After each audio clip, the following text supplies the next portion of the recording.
নমস্কার, আপনারা দেখছেন বঙ্গবার্তা, সবার কাছে সবার কথা।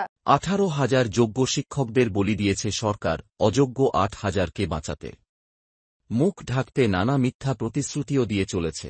এবার চাল ও কাঁকর বাছাইয়ের দাবি নিয়ে সুপ্রিম কোর্টে মামলা দায়ের করতে দিল্লি গেলেন আন্দোলনরত 2 চাকরিহারা যোগ্য শিক্ষক।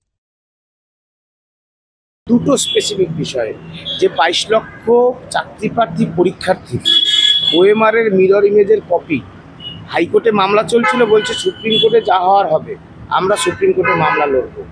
কেন প্রকাশ হবে না? তাহলে জানা যাবে কারা দুর্নীতির সুবিধা পেয়ে শিক্ষকতার মতো শিক্ষাকর্মীর মতো চাকরিটা নিয়েছে, কারা নেয়নি।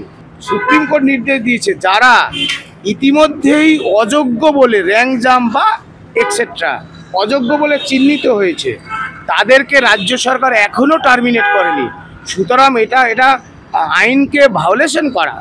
আমরা সেই অযোগ্যদের তথাকথিত অযোগ্যদের যাতে অবিলম্বে টার্মিনেট করা হয়, সেই দাবিতে আমরা মামলা লড়ব।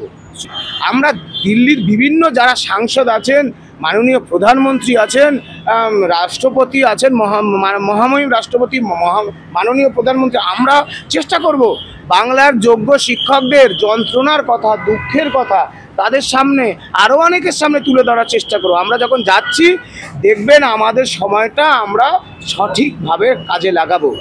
নমস্কার, আপনারা দেখছেন বঙ্গবার্তা, সবার কাছে সবার কথা।